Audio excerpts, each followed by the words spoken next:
আসসালামাইকুম dear viewers, আমরা এরকম প্রকাশভঙ্গি বা এক্সপ্রেশনের মুখোমুখি প্রায় হই, যেমন ক্যান উই বা কিভাবেই বা কোথায় বা।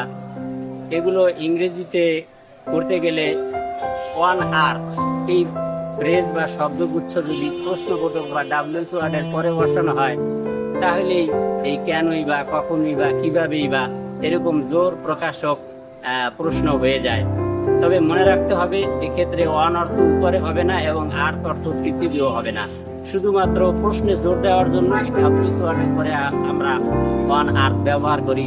যেমন এই যে মুরগিটা হাতের উপর বসে আছে, হ্যাঁ, আমরা এখন বলতে পারি কেনই বা মুরগিটা হাতের উপর বসে আছে। এখন আমরা বলবো why on earth is the hen sitting on the hand.